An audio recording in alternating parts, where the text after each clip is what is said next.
je vais vous parler de la charité, cette vertu théologale que l'on pratique peut-être, mais dont on ne sait pas toujours ce qu'elle est. C'est l'amour de Dieu, c'est vite dit, mais c'est pas facile à comprendre finalement. Et pour ça, je vais m'appuyer sur celui qu'on appelle le docteur commun de l'Église, c'est-à-dire celui qui est quasiment le maître de l'Église catholique romaine en théologie, c'est saint Thomas d'Aquin. Saint Thomas d'Aquin a écrit un livre qui s'appelle la Somme théologique, et dans ce livre, il étudie absolument tout ce que l'Église nous donne à croire, mais il étudie en théologien, c'est-à-dire qu'il réfléchit en théologien, comme il se doit, donc sur ce que la révélation nous apporte, ce que l'Église nous enjoint de croire. Et il s'est donc penché à juste titre sur les vertus théologales. Les vertus théologales sont trois: la foi, l'espérance et la charité. Et je vais m'intéresser donc cet après-midi à la charité. Vous savez que saint Paul dit dans les Corinthiens qu'il y a trois vertus théologales, la foi, l'espérance et la charité, et que les deux premières passeront, mais la troisième ne passera pas. C'est-à-dire, la troisième, la vertu de charité, ne disparaîtra pas au ciel. Tandis que la foi et l'espérance, elles vont disparaître. Ce qui ne veut pas dire qu'elles sont négligeables. Parce que sans la foi, il est impossible, dit saint Paul, d'accéder à Dieu. Mais je vais vous parler de la charité, et cette charité dont on vit ici-bas déjà, est donc la même dont on va vivre au ciel. Il n'y a pas de différence dans la vertu elle-même. Donc la différence vient de nous, c'est la façon dont on vit de la charité ici-bas. N'est pas exactement la même que la charité dont on vit au ciel. Mais on vit de la même charité, donc c'est la façon dont on la pratique qui peut avoir des variations. Et alors saint Thomas d'Aquin, qui vivait au XIIIe siècle, a traité de la charité de façon non coutumière pour son époque. Il en parle d'ailleurs lui-même, c'est assez rare parce que saint Thomas d'Aquin n'est pas un historien de la théologie, c'est un théologien. C'est pas pareil. Mais à son époque se posait une grave question, justement, finalement, qu'est-ce que c'est que la charité? Au XIIIe siècle.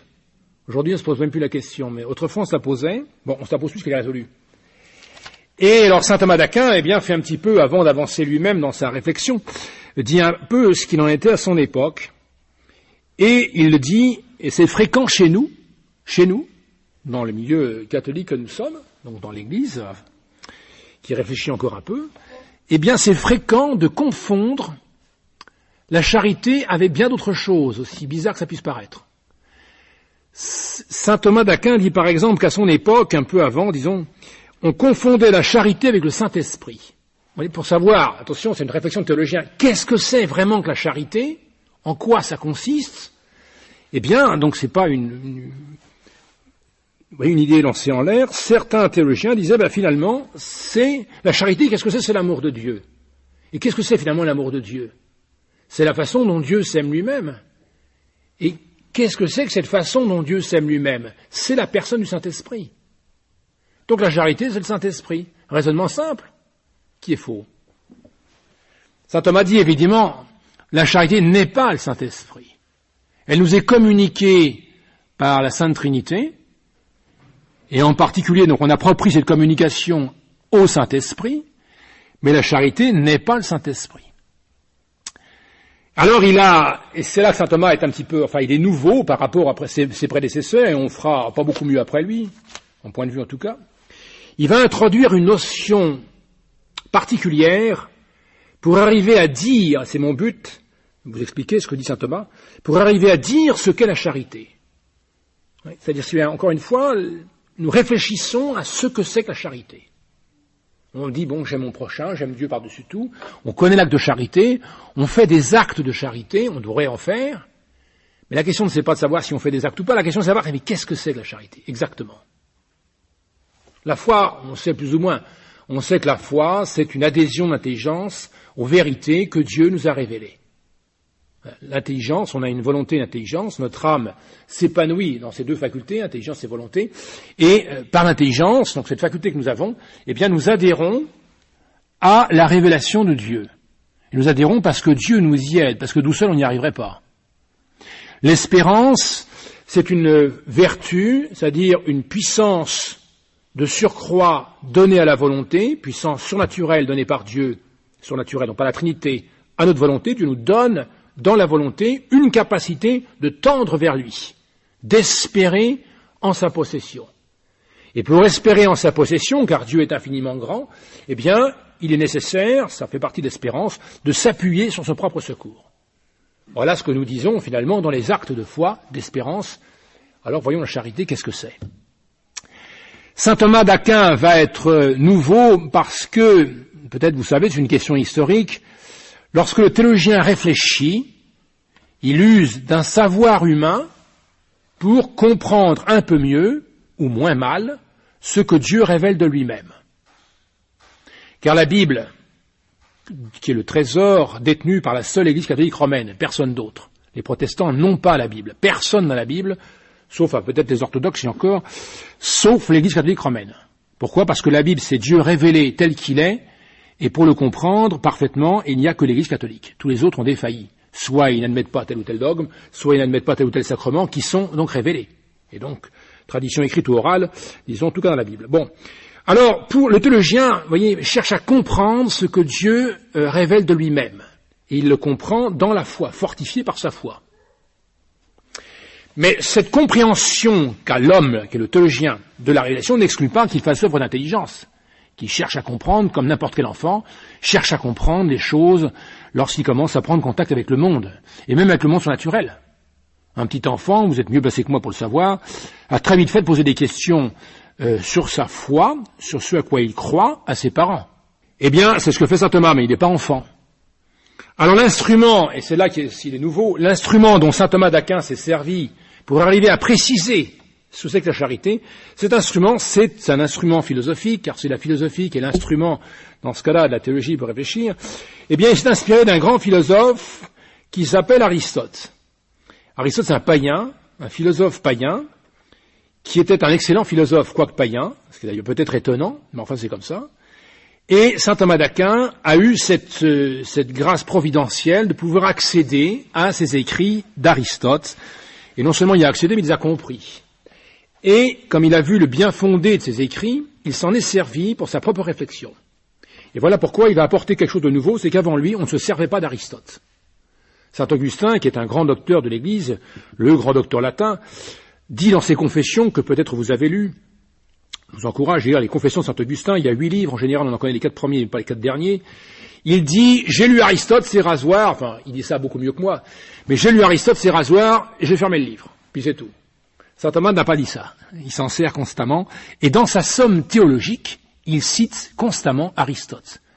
Et même, peut-être vous savez, ça va vous surprendre, mais dans la somme théologique, saint Thomas cite plus souvent Aristote que saint Augustin. Étonnant. Pourquoi? Parce qu'Aristote a une connaissance de la nature des choses étonnante. Alors Aristote, il a en particulier dans un livre qu'on appelle les Éthiques, c'est un livre d'éthique, donc si vous voulez de morale naturelle, il a traité en long et en large ce qu'on appelle l'amitié. L'amitié entre deux personnes. L'amitié entre un homme et une femme, entre un mari et son épouse, l'amitié entre un prince et ses sujets, l'amitié entre deux hommes, l'amitié entre un père et ses enfants, l'amitié entre un maître et ses esclaves. Voilà, il a traité de toutes les façons dont les hommes pouvaient s'aimer entre eux, ce païen. Et il a écrit des choses d'ailleurs admirables, d'un bon sens étonnant. Saint Thomas connaît ce traité d'amitié et va s'en servir pour traiter de l'amitié que l'homme a avec Dieu. Et voilà qui est nouveau. C'est que saint Thomas d'Aquin va présenter la charité comme une amitié que l'homme a avec Dieu. Et il va aller jusqu'à dire, nous allons le voir, que qui dit amitié dit réciprocité. Il n'est pas possible, c'est-à-dire c'est pas une véritable amitié, il n'est pas possible que quelqu'un soit l'ami d'un autre si l'autre n'est pas en retour l'ami du premier. Ce n'est pas une véritable amitié alors, on va le voir. Ça peut être un amour, il y a plusieurs sortes d'amour, mais c'est pas vraiment au sens strict l'amitié. Qui dit amitié entre deux personnes dit nécessairement, c'est partie de sa définition, réciprocité. Si l'un est ami de l'autre, l'autre est ami de l'un. Et voilà qui est étonnant, c'est que saint Thomas d'Aquin va nous permettre de mieux comprendre nos rapports avec Dieu en disant qu'il s'agit d'une amitié. C'est-à-dire, nous sommes amis de Dieu et Dieu est notre ami. C'est réciproque. Sans, bien entendu, que Dieu soit dépendant de nous ou conditionné par nous, bien entendu. Mais il faut le comprendre et l'expliquer. Et voilà ce par quoi, finalement, saint Thomas d'Aquin va définir la charité. Et avant lui, il ne l'avait pas fait. Avant lui, il n'a pas fait. Tous les auteurs, bien sûr, et saint Augustin en particulier, saint Augustin est certainement, peut-être même le chantre de la charité, parce que c'est certainement une vertu qu'il a développée. La charité, en saint Augustin, c'est une vertu éminente, il revient sans arrêt là-dessus. Mais il n'a pas dit ou précisé comme saint Thomas va le faire. Voilà. C'est pour ça que c'est intéressant, enfin, en tout cas, ça m'intéresse, n'est-ce pas? Et je voudrais que vous communiquiez cet intérêt, de voir un peu ce que saint Thomas en dit. Alors, c'est dans la Somme théologique, pour ceux qui veulent des références, eh bien, c'est Secunda, deuxième partie de la Somme. Dans la Somme, il y a 3 parties. Il y a une partie qui traite de Dieu, la Trinité, et puis de l'homme, parce que saint Thomas a étudié l'homme, oui, et le connaît très bien. Justement, fort d'Aristote. La deuxième partie de la Somme théologique, c'est le traité, une étude des vertus, qui est un sujet passionnant, et cette deuxième partie se divise en 2. Il y a les vertus en général et les vertus en particulier. Alors les vertus, vous les connaissez, c'est les 7 vertus, 3 théologales, 4 vertus morales, il y en a d'autres. Et les vertus intellectuelles, etc. Alors tout ça c'est étudié en général et en détail. Alors la deuxième partie de la deuxième partie, c'est l'étude en détail de chacune des vertus. Donc dans la Secunda, question 23, et je ne vais voir que l'article 1 et encore, saint Thomas va montrer que la charité est une amitié. Voilà. Alors je vous lis pour commencer simplement ce que dit saint Thomas. Ça peut peut-être vous donner du goût à cet auteur. D'abord, il commence par dire bien que saint Jean dit, je ne vous appellerai, donc notre saint Jean dit, en parlant de notre Seigneur, je ne vous appellerai plus mes serviteurs, mais mes amis. Il s'appuie sur cette référence de saint Jean, chapitre 15, verset 15. Et voilà, alors, vous voyez, fort de cette citation, comment saint Thomas va dire ce que c'est que la charité. D'après le philosophe, il appelle comme ça, c'est Aristote. Avec un P majuscule. Parce qu'il y en a un, pour lui, c'est Aristote. Les autres, un peu moins. D'après le philosophe, ce n'est pas un amour quelconque qui constitue l'amitié, mais seulement l'amour qui s'accompagne de bienveillance. Quand nous aimons quelqu'un de telle façon que nous lui voulions du bien. Donc n'importe quel amour n'est pas amitié. Il faut effectivement, pour qu'il y ait amitié, qu'il y ait bienveillance, c'est-à-dire vouloir du bien à celui qu'on aime. Étonnant. Je vous vois étonné. Comment peut-on vouloir du bien? Vouloir un bien à Dieu, il a déjà tout. Il est la bonté parfaite. Comment peut-on vouloir du bien à Dieu? Saint Thomas va l'expliquer. Si nous ne voulons pas le bien des réalités aimées, donc de ce que nous aimons, de ce qu'on aime, mais accaparer pour nous ce qu'elles ont de bon. Donc on ne veut pas le bien de celui qu'on aime, on veut le bien pour soi. Comme quand nous disons aimer le vin, vous voyez, donc saint Thomas est passé en Valais, ou aimer un cheval, il est passé ailleurs, ou en outre semblable, cette fois ce n'est plus l'amour d'amitié, mais un amour de concupiscence. Et voyez que cette petite ouverture sur le trait de la charité a des conséquences énormes, parce que c'est les confusions actuelles dans lesquelles nous sommes. La confusion, voilà, saint Thomas la lève tout de suite, entre l'amour d'amitié et l'amour de concupiscence. L'amour d'amitié est un amour qui veut le bien de l'autre. L'amour de concupiscence est un amour qui veut le bien de soi. L'autre va me servir à moi. Voilà la différence déjà, oui. On est ou vers l'autre ou vers soi. Car il serait ridicule, dit-il, il serait ridicule de dire de quelqu'un qu'il a de l'amitié pour du vin ou un cheval. Voilà. Saint Thomas dit, alors quand il dit c'est ridicule dans le bouche de saint Thomas, ça veut dire c'est grotesque. C'est pas raisonnable. Dire qu'on a l'amour d'amitié pour le vin, qu'on aime la bouteille, c'est pas un amour d'amitié. Ça ne peut être au mieux que la concupiscence. Il dit, il ne faut pas être sot. Cependant, donc, l'amitié est une bienveillance, c'est-à-dire l'amitié se porte vers l'autre, aime l'autre, et non pas l'autre pour soi. Elle se porte vers l'autre. Mais, dit saint Thomas, ça ne suffit pas à dire l'amitié. C'est pas simplement bienveillance se porter vers l'autre. Cependant, la bienveillance ne suffit pas à constituer l'amitié. Il faut de plus, entre les deux amis, un mutuel amour. Car un ami aime en son ami quelqu'un qui l'aime lui aussi, qui l'aime, qui aime lui aussi. L'apostrophe. Voilà. Pour qu'il y ait amitié, il faut non seulement bienveillance, c'est-à-dire aimer l'autre, mais il faut aussi que l'autre aime soi. S'il n'y a pas cette communication entre les deux, ce retour, cette réciprocité entre deux amis, il n'y a pas amitié au sens strict. Il pourrait y avoir quelque chose qui est tout à fait honorable, la bienveillance. On pourra souhaiter du bien à quelqu'un et l'aimer en conséquence. Ce n'est pas encore l'amitié, ce n'est que la bienveillance. Si on prétend que l'autre va nous servir à nous, on l'aime parce qu'il nous fait du bien, alors ça c'est de la concupiscence, c'est même pas de la bienveillance, et pas de l'amitié. Voilà donc une telle bienveillance, dit saint Thomas, qui, en tant que réciproque, eh bien, est une amitié, et il ajoute, c'est pas tout, pour qu'il y ait véritable amitié, pour qu'il y ait cette bienveillance réciproque, eh bien, il y faut un fondement. Pourquoi deux amis s'aiment-ils réciproquement? Pourquoi? Il y a une raison. Quelle est cette raison de cette réciprocité? Eh bien, la raison de cette réciprocité entre deux amis, c'est ce qu'il appelle, saint Thomas, et le mot est fort important, parce que c'est le mot qui va reprendre Aristote, ce fondement, c'est la communication. La communication. En latin, ça revient au même. Il faut une communication. Voilà. Alors, à notre époque, le mot est galvaudé, on ne sait plus ce que ça veut dire, on va voir, ça a un sens, c'est pas, quand on emploie aujourd'hui communication, c'est pas sans rapport avec cette communication ici, mais c'est pas tout à fait la même chose. Donc pour qu'il y ait amour d'amitié, il faut bienveillance vers l'autre, et l'autre a bienveillance vers soi. Il faut donc réciprocité, et cette réciprocité est fondée sur une certaine communication. Alors voyez, le mot communication dit quelque chose de mise en commun. Il y a une mise en commun, une communication, c'est un partage, les modernes le disent bien, c'est un partage de quelque chose de commun. Il y a quelque chose de commun que les amis partagent entre eux, et qui les rend amis. Alors nous sommes, attention, n'oublions pas, dans le côté de la charité. Quelle est cette communication qu'il y a entre Dieu et nous? Y a-t-il vraiment une communication entre Dieu et nous? Peut-on, voyez, à ce titre, vraiment s'appeler ami de Dieu? On dit souvent, on fait comprendre souvent aux enfants et aux catholiques que Dieu est notre ami, nous sommes l'ami de Jésus. Alors on souvent parle de Jésus parce que c'est plus facile, dans la mesure où on voit en Jésus sa nature humaine.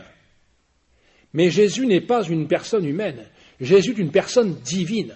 Divine, Jésus est Dieu. Et nous voyons ici la charité comme cette communication avec Dieu, qui est notre Seigneur incontesté et incontestable. Mais nous voyons ici cette amitié avec Dieu lui-même, donc Jésus en tant qu'il est Dieu. Quelle peut bien être cette communication? Qu'est-ce qu'il y a de commun entre Dieu et nous? Alors peut-être vous avez sur le bout de la langue, parce que vous savez votre catéchisme, je sais. La grâce sanctifiante est cette vie divine que nous participons. La grâce sanctifiante, c'est une communication que Dieu nous fait de sa propre vie. Alors est-ce que saint Thomas va dire, donc cet amour d'amitié, cette bienveillance entre Dieu et nous est fondée sur la grâce sanctifiante? Est-ce que c'est ça qu'il va dire? Suspense, 3 lignes. Lors donc qu'il y a une communauté de bien entre l'homme et Dieu, puisque Dieu nous fait partager sa béatitude. Sa béatitude. Il en résulte que ce partage implique une amitié. Saint Thomas ne dit donc pas ici que ce qui est commun entre Dieu et nous au titre de la charité, c'est la grâce sanctifiante. Il ne dit pas la grâce sanctifiante. Et saint Thomas ne parle jamais, il ne met jamais un mot pour un autre. Pas dire, tiens, peut-être qu'il savait pas trop, il a mis un mot, Non, c'est pas son style, c'est très précis. Jamais un mot pour un autre, il n'y a pas d'erreur dans la somme théologique. Eh bien, saint Thomas ne dit donc pas la grâce sanctifiante, il dit la béatitude. La béatitude. Qu'est-ce que c'est que la béatitude? C'est pas la grâce sanctifiante? Quelle différence y a-t-il entre la grâce sanctifiante et la béatitude? Il y en a une. Et saint Thomas ne dit pas un mot pour l'autre. Et la béatitude connote, précise, dit quelque chose que ne dit pas la grâce sanctifiante. Voilà, si vous voulez, quelques sujets d'étude de la théologie, qui sont très intéressants, bien entendu, et qui fondent notre vie spirituelle. Alors j'achève d'abord cet article de saint Thomas pour détailler davantage. Il en est parlé donc par saint Paul en ces termes. Donc il s'appuie cette fois sur saint Paul pour justifier son dire, c'est-à-dire que c'est pas la grâce sanctifiante qui est la raison du commun entre Dieu et nous, mais la béatitude. Dieu est fidèle, par lui nous sommes appelés, et c'est là, il est très fort saint Thomas, parce qu'il reprend saint Paul, qui finalement est très semblable à Aristote. Attention, ça ne veut pas dire que c'est Aristote la révélation, ça n'a rien à voir. Mais, si vous voulez, le bon sens est évacué par personne, ni par les saints, ni par Aristote. Dieu est fidèle, dit saint Paul. Par lui, c'est aux Corinthiens, 1er, chapitre 1, verset 9. Par lui, nous sommes appelés à vivre en société avec son Fils. Et voilà, si vous voulez, déjà une précision sur cette communication dont parle saint Thomas. C'est une vie en société. Et saint Thomas va développer dans le traité de la charité tout ce qu'apporte précisément cette communication de la béatitude qui dit saint Paul, mais il faut arriver à saisir cette béatitude qui est une vie en société. Et vous verrez, enfin, on verra par là aussi l'importance, c'est un petit peu ce que je voudrais montrer, eh bien l'importance du monde dans lequel on vit pour comprendre encore mieux les difficultés qu'on peut avoir à vivre de charité ou au contraire les aides que nous en recevons. Donc il faut préciser quelques notions, si vous voulez, maintenant qu'on a lu saint Thomas, vous voyez, les séminaristes font pas autre chose, enfin il y a le professeur qui leur explique, ils disent ça, puis ils essaient de comprendre, enfin ils essayent, le professeur explique. Nous allons justement essayer de développer un peu ce que dit saint Thomas pour comprendre justement la grandeur, la beauté de la charité, et peut-être faire mieux encore des actes de charité ou la pratiquer davantage encore, ou essayer de la mettre davantage en pratique. Sachant que, comme c'est une vertu théologale, surnaturelle et infuse, ce n'est pas nous qui l'augmentons, c'est Dieu qui l'augmente en nous. Mais c'est une autre question. Donc voyons d'abord ce que c'est que la béatitude. Puisque saint Thomas parle de la béatitude, c'est ce commun entre Dieu et nous. La béatitude dit saint Thomas n'est pas la grâce sanctifiante. Alors qu'est-ce qu'il y a comme différence? La grâce sanctifiante, c'est, vous le savez, donc nous la recevons, la grâce sanctifiante, c'est la vie divine en nous. Nous avons vraiment, le Concile de Trente a affirmé contre les protestants, que nous sommes vraiment justifiés, c'est-à-dire que nous avons vraiment en nous, cette insensible mais bien réelle, la vie divine. C'est la grâce sanctifiante. Mais la béatitude dont parle ici saint Thomas dit quelque chose d'autre. La béatitude, c'est davantage, plutôt que la grâce sanctifiante qui est vue comme vie divine en nous, c'est davantage la vie de Dieu lui-même.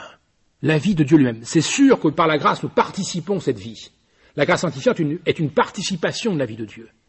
Mais lorsque saint Thomas parle de béatitude, il nous incline à voir davantage, si vous la vie même dont Dieu lui-même vit. Et c'est ce fondement qui met en commun donc l'homme et Dieu et qui fonde la charité. Cette béatitude, c'est tout simplement donc la vie de Dieu, saint Thomas le dit, mais une vie au sens plein du terme. C'est-à-dire, c'est la vie même dont Dieu vit. Et quelle est la vie de Dieu, sinon précisément cette vie de la Trinité elle-même.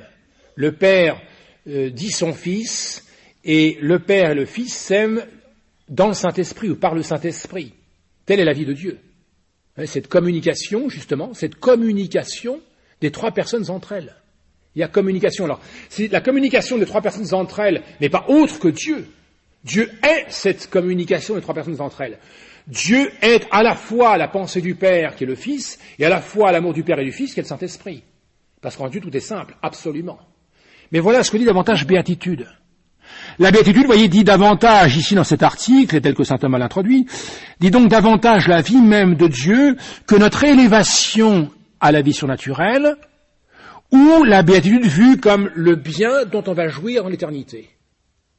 Vous voyez, la béatitude est vue ici comme, encore une fois, ce dont Dieu vit lui-même. Elle n'est donc pas vue, si vous voulez, comme ce que nous aurons, nous, en possession dans l'éternité. Car les saints, actuellement, voient Dieu. Ils sont en pleine possession de Dieu lui-même. Ils jouissent de cette vision, car la béatitude, selon saint Thomas, est une vision, à laquelle, évidemment, ça implique la volonté, et on reçoit donc cette jouissance. Donc les saints vivent de Dieu. Alors ils sont dans la béatitude. Mais ici, la béatitude est vue, encore une fois, comme cette vie divine, active. Dieu est actif. Dieu n'est pas passif. Dieu n'est pas un passif, au contraire, il est, encore une fois, dans cet échange des trois personnes entre elles, constamment, éternellement. Voilà cette béatitude. Il est donc davantage, voyez, vie de Dieu en lui-même que possession future ou bien participation de cette vie. Donc c'est vraiment Dieu tel qu'il est connu, tel qu'il s'est dévoilé dans le Nouveau Testament en particulier. Car il fallait le Nouveau Testament pour croire et savoir que Dieu est trinitaire. Il n'y a explicitement que dans le Nouveau Testament que Dieu nous apprend, le Fils nous apprend justement qu'il est le Fils du Père. Voilà donc cette béatitude dont saint Thomas nous dit que c'est le fondement de la charité. Et c'est donc, vous voyez, plus que la grâce sanctifiante. Et on est conjoint à Dieu. Enfin, on va être conjoint à Dieu par la charité.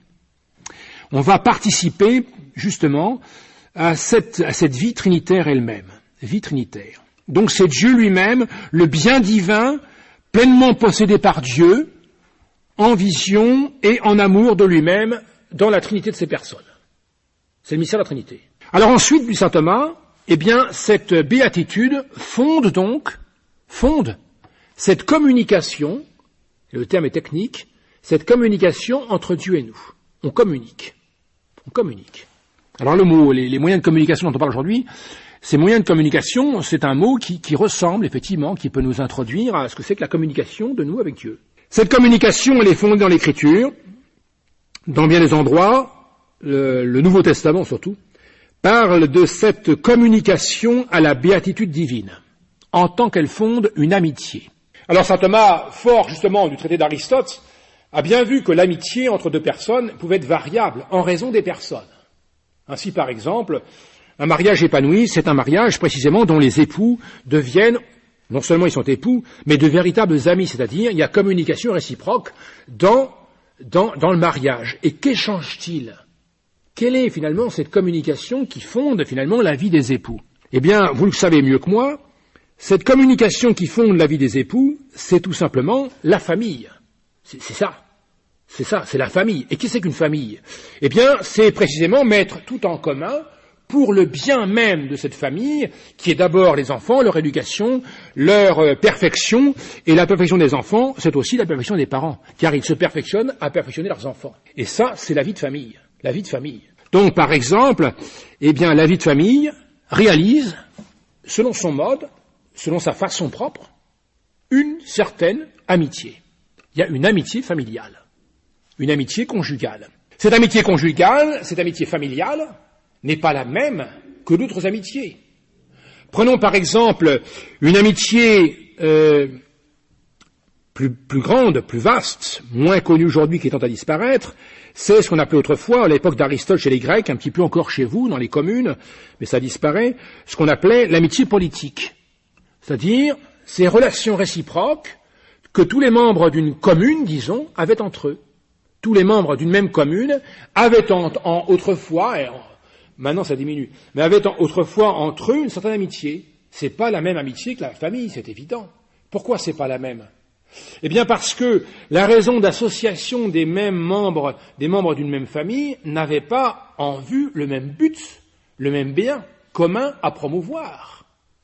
Une commune avait un bien à promouvoir qui est un bien différent des familles. Et d'ailleurs une commune, c'est une réunion de famille. Il n'y a pas de commune, il n'y a pas de famille. Donc l'amitié qu'il y avait entre des citoyens, dans le bon sens du terme d'une commune, cette amitié, c'était des relations réciproques que les citoyens avaient entre eux pour promouvoir dans la promotion, c'est-à-dire pour promouvoir la promotion du bien commun de la commune. C'est-à-dire pour que la commune puisse s'épanouir dans la tranquillité de l'ordre, dans l'harmonie.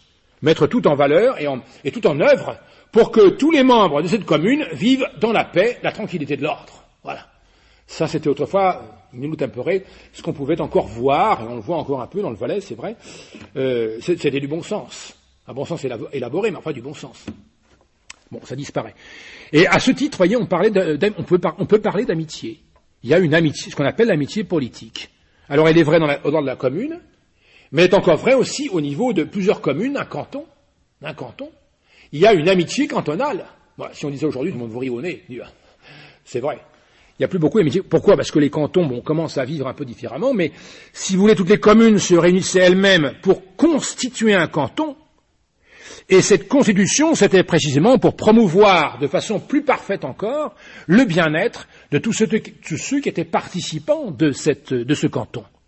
Le bien de tous les membres du canton, donc de toutes les communes, et donc de toutes les familles, et donc de tous les individus de chacune des familles. Voilà.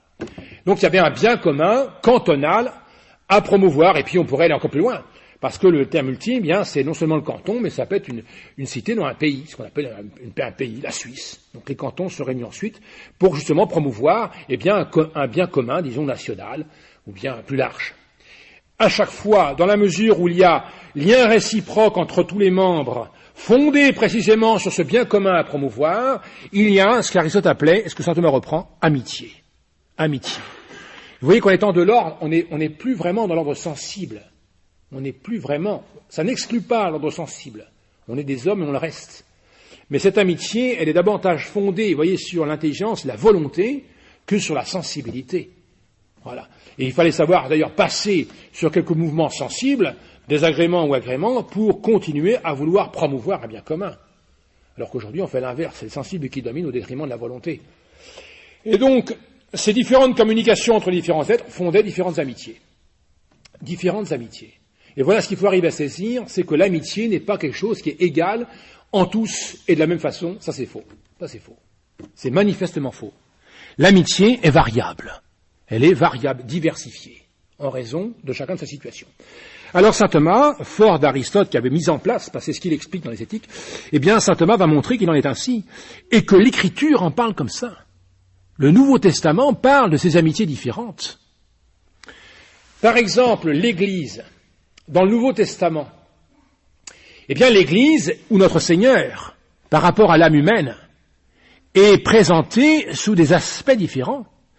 Ainsi, par exemple, l'Église va être présentée comme l'épouse du Christ. Nous avons là, entre l'Église et le Christ, une amitié qui ressemble à l'amitié, vous voyez, pour comprendre, parce que Dieu nous parle avec des mots humains pour que nous comprenions son propre mystère.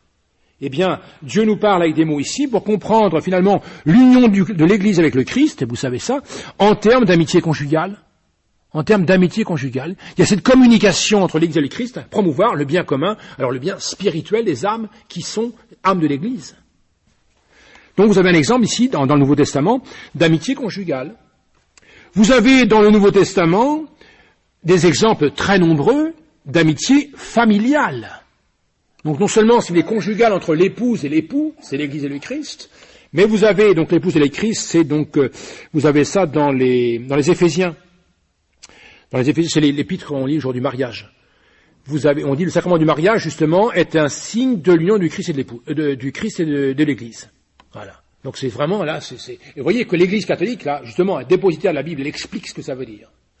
Autre exemple, donc cette amitié familiale. Alors là, vous avez par exemple, dans saint Paul, eh bien, souvent la comparaison du fils avec les pères. Du fils avec son père. L'enfant prodigue, par exemple, c'est un exemple d'amitié familiale. Le père aime son fils.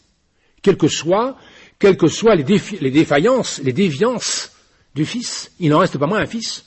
Alors il sera à corriger, il sera à punir, car l'amitié n'exclut pas du tout la justice et la correction et la pénitence. Pas pareil. Mais justement, il faut bien comprendre, une véritable amitié est une amitié qui est juste, qui nécessite quelquefois la pénitence pour la faute.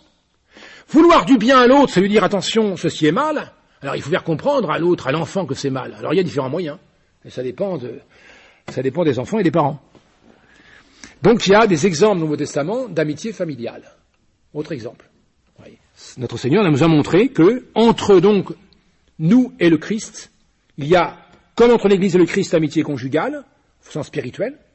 Il y a aussi amitié familiale. Et puis, eh bien, l'Écriture parle aussi, donc, disons, d'amitié communale. Il y a trois échelons, l'individu, la commune, si vous voulez, puis la famille, la commune, et puis la cité. Alors, les amitiés communales, si vous voulez, c'est, par exemple, les noces de Cana.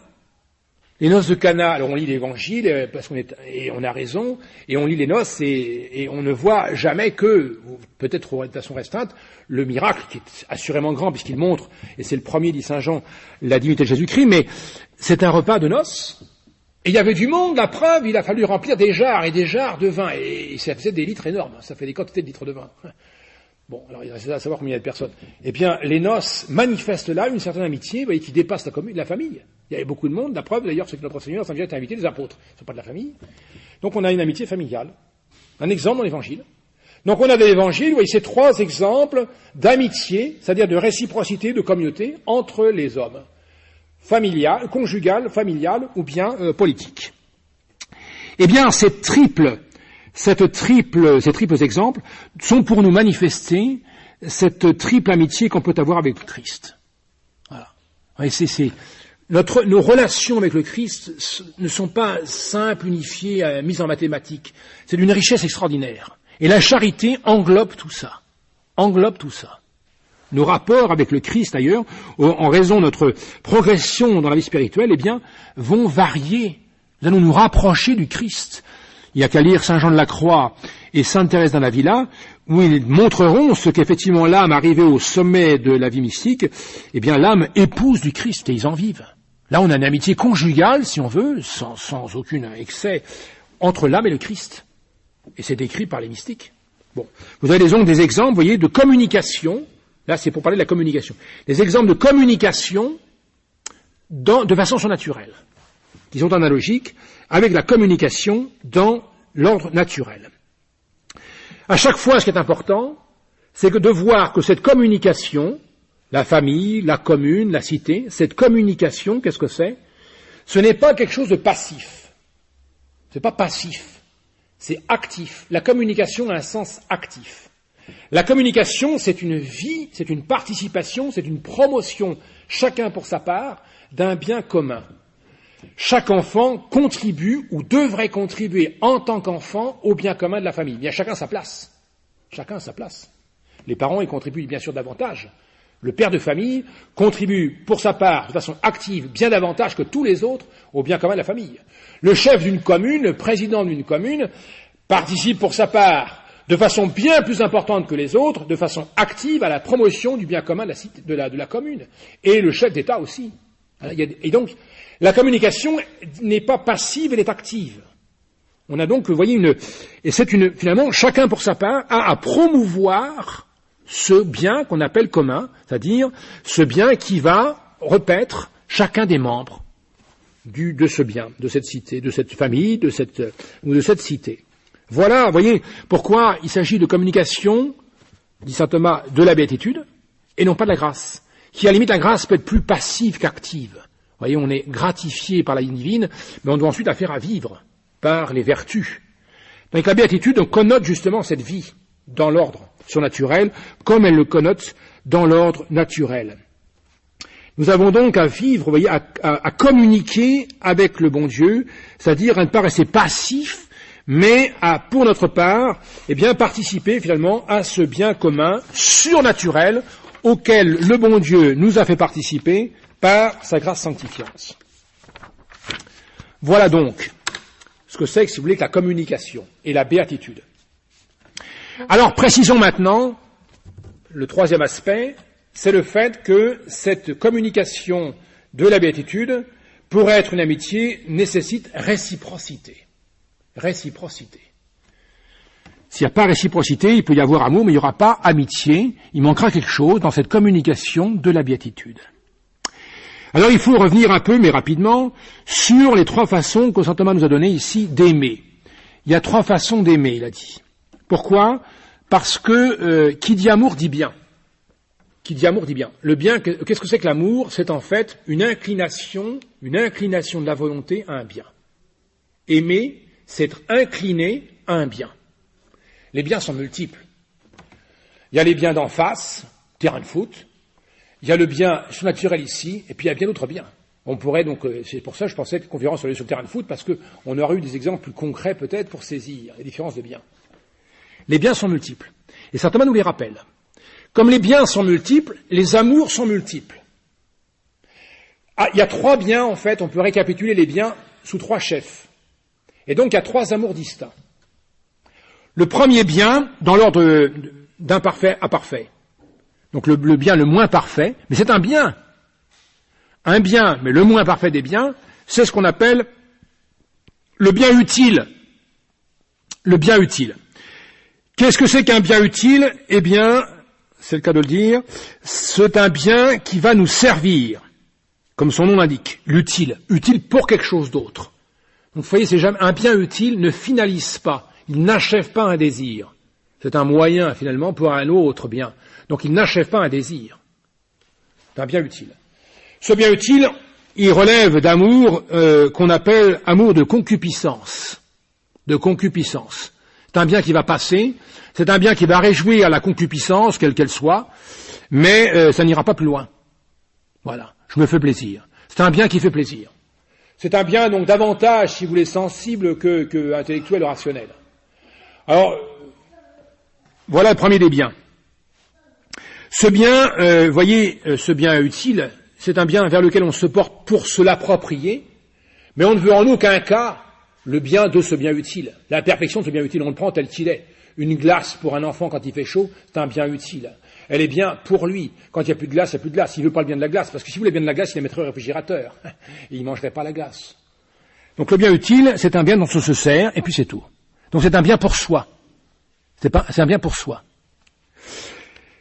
Vous avez ensuite le bien délectable. Le bien délectable. Donc le bien utile, c'est un objet de convoitise. Un objet de convoitise. Voilà. Alors le monde, c'est là qu'on voit la différence. Le monde vit dans ce bien.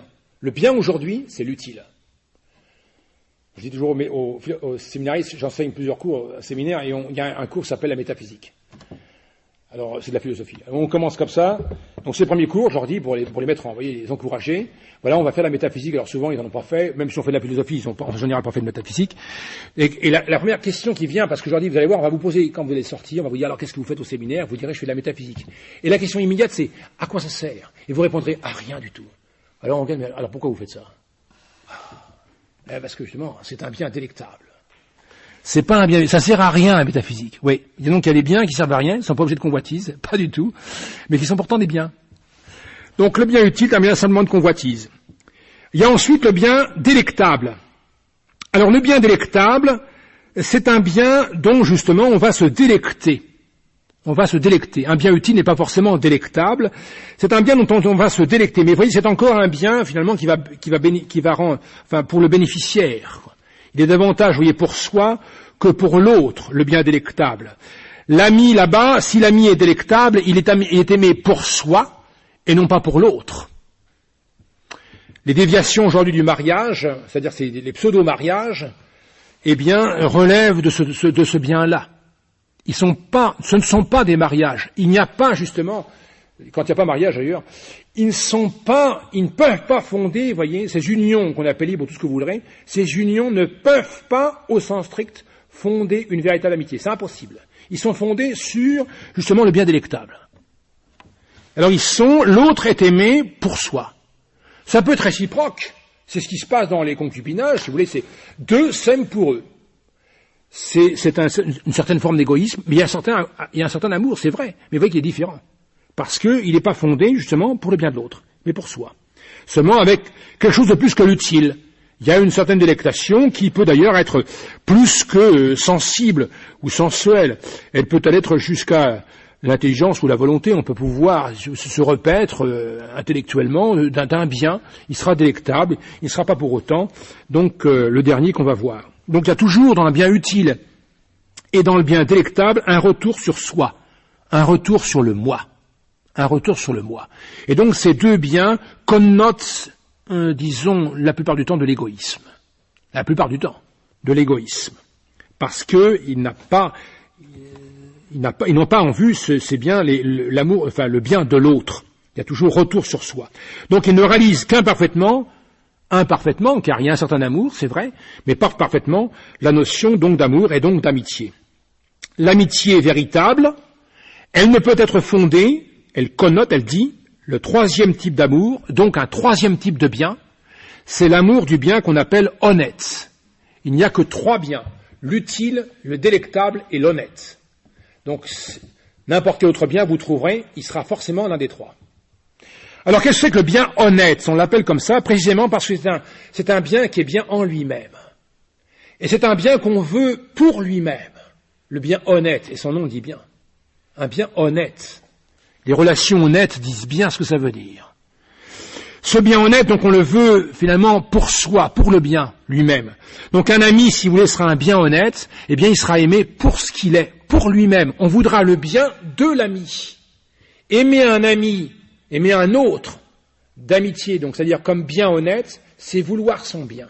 C'est vouloir son bien. C'est l'amour qu'ont les parents pour leurs enfants. C'est l'amour qu'ont les enfants pour leurs parents.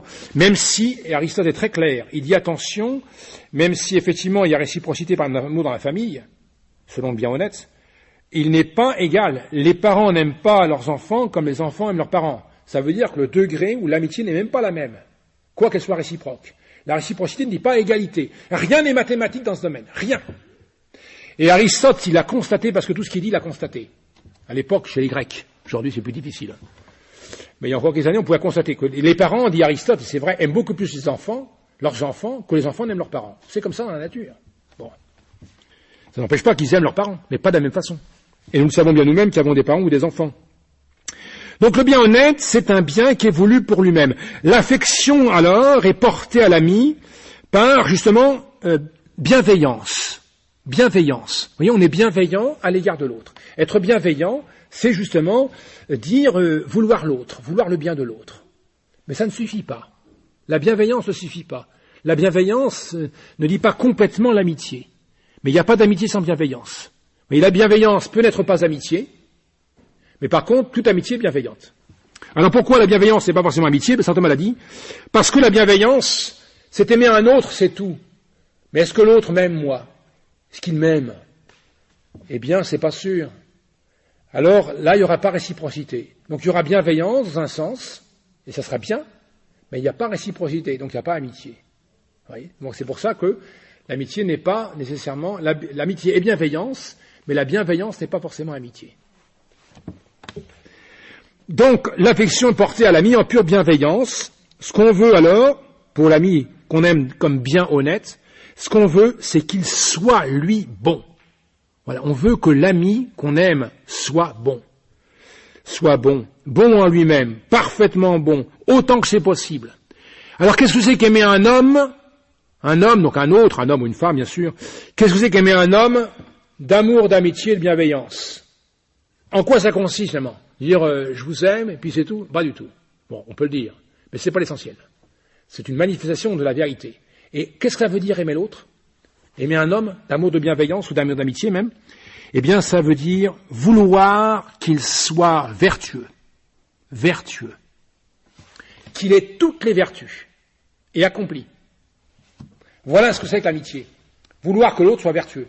Donc aider l'autre, finalement, à le rendre vertueux. C'est pour ça que je vous disais, l'amitié, la charité, n'exclut pas du tout la justice, qui est une vertu, et qui fortifie la volonté, et qui la rend capable de rendre à chacun ce qui lui est dû. Ce qui est complètement nié aujourd'hui. Aujourd'hui, on dit l'amour, l'amour, l'amour. Bon, d'abord, à mon avis, les biens qu'on aime ne sont pas précisés comme ça, on ne sait pas ce qu'on aime. Amour, amour pour tout le monde, c'est vrai. Mais chacun, l'un sera utile, l'autre détectable, troisième honnête. Et puis ensuite, l'amour aujourd'hui, qui est similaire de la paix, est exclu de la justice. On exclut la justice aujourd'hui. Plus jamais la guerre, disait Paul VI, c'est une erreur. Sinon une faute. Parce que quelquefois, vont la faire. Pour défendre justement un bien. Pour défendre un bien qui est ravi de façon injuste. Bon, c'est des exemples. Donc voilà, la véritable amitié, c'est d'abord une bienveillance, c'est aimer l'autre pour lui-même, ça veut dire le souhaiter, et donc, c'est pas passif, c'est pas des velléités, j'aimerais bien que mon ami soit vertueux, et qu'est-ce que vous faites pour ça? Strictement rien, mais, comme j'aimerais, rien, c'est pas de la bienveillance, ça. C'est une velléité de bienveillance, un pieux désir de bienveillance, mais c'est pas la bienveillance. La bienveillance, l'amitié, est actif. Je veux le bien de l'autre. Et c'est plus difficile.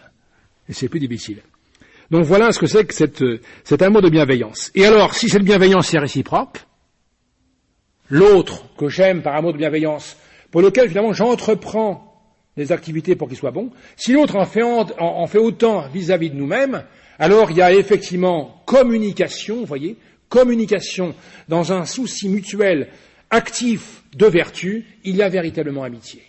Voilà le fondement que précise Aristote et dont s'est servi saint Thomas pour dire ce qu'est la charité.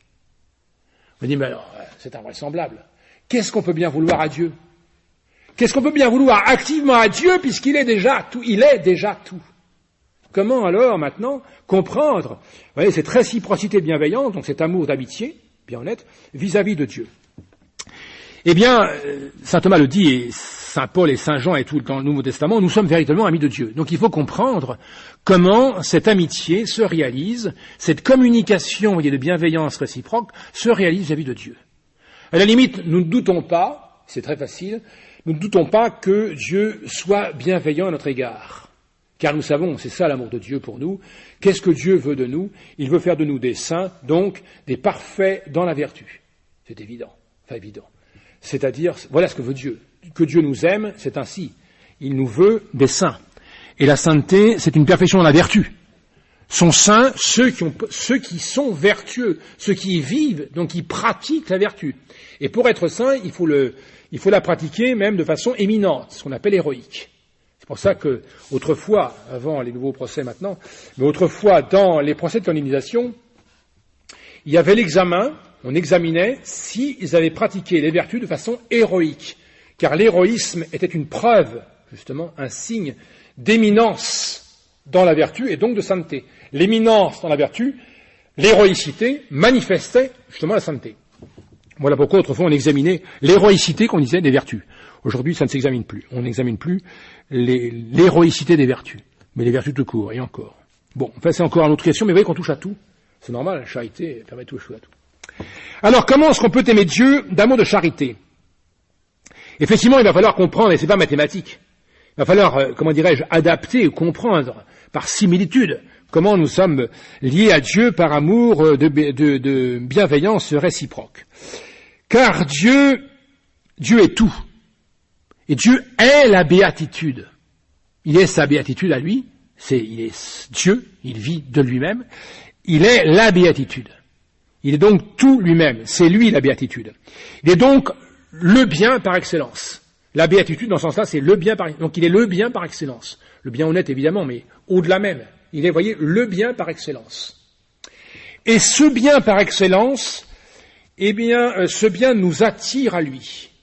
Vous voyez, Dieu, dans la mesure où il nous a gratifiés de sa vie divine, nous a donné la grâce sanctifiante, Dieu, donc, nous donne la grâce, c'est lui qui nous donne cette vie surnaturelle, et en nous donnant cette vie surnaturelle, il nous attire à lui.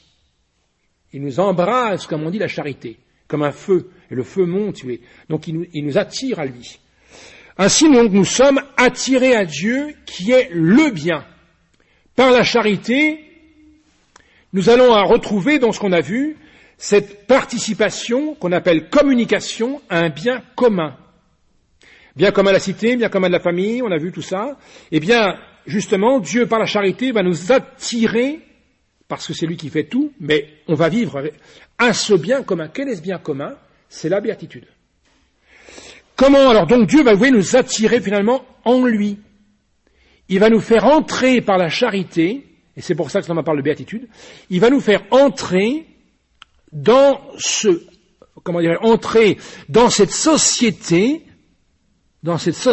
comme on rentre dans une famille par naissance, comme on rentre dans une commune par habitation, comme on rentre dans une cité, un canton. Dieu va nous faire entrer dans cette société qu'il est. Quelle est cette société qu'il est? Ce sont les trois personnes divines, qui sont justement activement, si vous voulez, le bien. Les trois personnes divines sont la vie même de Dieu. Ainsi, par la charité, Dieu nous associe comme membre, attention, pour notre part, oui, il n'y a pas d'égalité. Un peu comme on peut être associé dans une communale ou une vie politique. Donc, nous associe pour notre part, à notre place, mais nous associe à cette vie de famille qu'est la Trinité. Nous rentrons, pour ainsi dire, par image, par métaphore, nous rentrons, pour ainsi dire, par la charité, dans la vie de famille des trois personnes divines. Nous communiquons, au sens strict, nous communiquons dans la vie même de Dieu, donc qui constitue sa propre béatitude. Donc Dieu est aimé, voyez, comme finalement un enfant aime son père, ou comme un enfant aime ses frères et sœurs, ou comme un mari aime son épouse, car tout s'y rejoint. Tous ces amours sont dans cette charité. Nous sommes invités finalement à vivre de Dieu lui-même, entrer dans la Trinité. Nous entrons dans la vie de la Trinité, qui est toute notre vie. C'est la société divine. Alors c'est à la fois une famille, si vous voulez, par analogie, c'est un rapport conjugal, c'est un rapport familial, c'est un rapport politique, de communal, enfin, tout y est. En tout cas, c'est pas mathématique. Les mots ici ont un sens, si vous voulez, spirituel. Voilà ce que c'est que vivre de charité. Vivre en charité, dit saint Paul. Vivre en charité. Vivre dans la charité. C'est vivre en cette communication de la béatitude, en communication de cette vie même dont Dieu est en train de vivre actuellement. Actuellement. Ainsi, nous aimerons Dieu, alors, pour lui-même, en lui-même. Et nous l'aimons pour lui, pour ce qu'il est. Donc la charité nous unit à Dieu, nous porte à Dieu qui est le bien, car nous aimons un bien, par la charité, nous aimons un bien, et on veut le bien de l'autre, eh bien, nous voulons finalement, oui, nous voulons vivre par amour pour Dieu, nous voulons le bien de Dieu, nous voulons vivre, nous voulons réjouir Dieu, et c'est ce qu'on dit aux enfants, aux petits-enfants, pour les tenir tranquilles, il faut faire plaisir au bon Dieu, oui. C'est peut-être plus important qu'on ne croit. Faire plaisir au bon Dieu, oui. Ça veut dire quoi? Ça veut dire, dit saint Paul, vivre en charité. Voilà. C'est ça la vie. Et c'est la vie même que Dieu mène. Donc Dieu est, si vous voulez, le bien voulu par-dessus tout, le bien voulu par-dessus tout, c'est ce bien commun, analogique au monde, voulu par-dessus tout, donc qu'on veut de façon active, qu'on entreprend. Dieu est encore celui à qui on veut le bien par-dessus tout, comme si vous voulez le bien, on a vu, l'amour d'amitié nous entraînait à vouloir le bien de l'autre. Eh bien là, l'autre, c'est Dieu. C'est à Dieu d'abord et avant tout qu'on veut le bien. Et on veut quoi comme bien? On va le voir après. Et puis, donc pourquoi j'aime Dieu par-dessus tout? Pourquoi c'est à Dieu que je veux d'abord le bien? Eh bien parce que Dieu est la raison même de cet amour. Car c'est Dieu qui nous communique cette vie. C'est lui qui nous est attirés. Donc Dieu est tout en la charité. Et la charité, c'est Dieu. Vous voyez, je veux aimer Dieu par-dessus tout, je veux l'amour de Dieu, je veux le bien de Dieu par-dessus tout. Et pourquoi je veux aimer Dieu et l'amour de Dieu par-dessus tout? Parce que, finalement, c'est Dieu qui m'y embrase lui-même. La raison de cet amour de Dieu, c'est Dieu lui-même. Dieu lui-même. Voilà donc la charité, si vous voulez, définie comme amour d'amitié. On rentre dans cette société des trois. Dans cette société des trois. Alors, de façon plus précise, qu'est-ce que ça veut dire qu'aimer Dieu par-dessus tout? Qu'est-ce que c'est que vouloir le bien de Dieu? Encore une fois, on a dit, aimer quelqu'un d'amitié, c'est vouloir du bien à l'autre, c'est-à-dire le rendre vertueux, l'homme. On va pas rendre vertueux Dieu, il est parfaitement bon, essentiellement bon, absolument bon. Qu'est-ce que ça voulait dire? Qu'est-ce que ça veut dire alors que vouloir le bien de Dieu? Eh bien, ça veut dire deux choses. Le premier, c'est Dieu en lui-même, et le deuxième, c'est Dieu dans ses créatures. Aimer Dieu, si vous voulez, vouloir du bien à Dieu, ça veut dire finalement vouloir, si vous voulez, se réjouir de ce qu'est Dieu. Se réjouir de ce qu'est Dieu. Se réjouir des richesses que constitue l'être divin. Voilà. C'est se complaire de ce qu'est Dieu, des possessions qu'est Dieu lui-même. Tout ce qu'il a, tout ce qu'il est. C'est s'en réjouir. Oui, on veut son bien. On se réjouit de ce qu'il est, cette plénitude, c'est absolu, c'est infini. Voilà, sa bonté. Je me réjouis de la richesse divine. Tout simplement. Voilà, si vous voulez, vouloir le bien de Dieu. C'est sa bonté intime, sa bonté incréée. Se réjouir de la bonté incréée parfaitement simple. Mais d'autre part, c'est aussi donc vouloir le bien de Dieu, eh bien, c'est promouvoir, car l'amitié est active et non pas passive. C'est promouvoir le bien de Dieu, et le bien de Dieu, c'est de sa création, elle est à lui. Tout est créé par Dieu, tout lui appartient. Alors, si vraiment on aime Dieu, eh bien, on veut la perfection de ses possessions. C'est donc vouloir, et c'est actif, vouloir finalement la gloire de Dieu, comme on dit. C'est-à-dire avoir du zèle à procurer la gloire de Dieu. Et là, on a toute la théologie du Christ roi. Et c'est incité par la charité. C'est donc entreprendre, eh bien, cette gloire de Dieu extérieure. C'est avoir le zèle de la gloire de Dieu et donc de la charité. De la charité dans le prochain. Dans le prochain.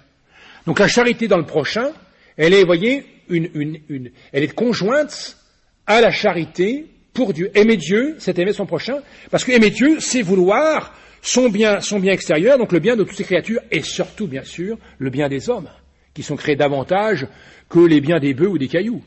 Donc vouloir aimer Dieu, l'aimer en charité, c'est aimer son prochain, ça veut dire vouloir et tout faire avec zèle actif pour rendre le prochain vertueux. Aimer son prochain comme créature de Dieu, créature aimée de Dieu, dans la charité, comme lui aussi capable, s'il nous l'est déjà, de faire partie de cette société des trois à laquelle on est déjà admis. Vouloir qu'un autre soit comme nous, sinon finalement un frère ou une sœur, en la charité, en la société de trois personnes divines. Voilà donc pourquoi saint Thomas a trouvé bon de dire que la charité était une amitié. Et voilà donc ce que ça signifie, une bienveillance réciproque de Dieu à nous et donc des autres à nous, du prochain à nous-mêmes. Ainsi donc Dieu, effectivement, le premier nous a aimés et nous avons en retour, c'est l'Office Sacré-Cœur, nous avons en retour à aimer Dieu comme il nous aime. À aimer Dieu comme effectivement il nous aime, c'est-à-dire à vouloir promouvoir le bien de Dieu comme lui-même finalement promeut, chacun à son échelon, notre propre bien. L'aimer comme il s'aime. Car la charité nous fait entrer à l'amour de Dieu, et cet amour de Dieu, c'est l'amour même dont Dieu s'aime lui-même. Aimer Dieu, par la charité, c'est aimer Dieu, c'est participer à cet amour de Dieu dont il s'aime lui-même. Voilà pourquoi on peut attribuer la charité au Saint-Esprit. Car l'amour dont Dieu s'aime lui-même, c'est le Saint-Esprit. Alors vous voyez, certains ont dit la charité c'est le Saint-Esprit, c'était pas juste. La charité n'est pas le Saint-Esprit. Mais vous voyez quand même qu'on peut effectivement dire, après tout ce qu'on a dit, que la charité c'est le Saint-Esprit. Car il nous fait pénétrer cette charité dans cet amour même dont Dieu s'aime lui-même, et cet amour c'est le Saint-Esprit. Voilà pourquoi la charité peut être dit, en tout cas, participation, si on veut, au Saint-Esprit, à la troisième personne de la Sainte Trinité. Voilà. Donc je ne saurais qu'une chose, eh bien c'est vous dire, donc aimez Dieu par-dessus tout. Et votre prochain comme vous-même. Voilà, c'est tout. Mais c'est tout un programme, vous voyez. La charité, c'est le résumé, c'est vrai, c'est ce que disent les saints, et Saint Paul et Saint Jean, et c'est ce que vous savez que Saint Jean répétait toujours ça à la fin de sa vie, aimez-vous les uns les autres, et puis c'est tout. Alors ses disciples lui disent, mais vous répétez ça tout le temps, rien d'autre à dire. Et Saint Jean dit, non, c'est tout. Et il avait raison, c'est-à-dire c'est tout, c'est l'ensemble, c'est complet. Voilà. Lorsque effectivement on aime l'autre comme son prochain, eh bien on est dans la charité, parce que si on l'aime comme son prochain, comme il convient, c'est vraiment un proche, eh bien c'est un autre, comment dirais-je, participant lui aussi de cette société des trois personnes divines. Voilà pourquoi on ne peut pas aimer Dieu sans son prochain, et aimer vraiment son prochain, c'est effectivement aimer Dieu. Les deux sont conjoints. Voilà. Donc, pour le reste, eh bien, il faudra d'autres conférences, que ce n'est qu'un article parmi tant d'autres de la somme théologique. Ainsi donc, la charité, comme dit saint Thomas, est bien une amitié, donc fondée sur la communication de la béatitude. Voilà, de la béatitude. Vie active d'amour de Dieu, réciproque. Et donc manifeste, dit saint Thomas, que la charité est une amitié de l'homme avec Dieu.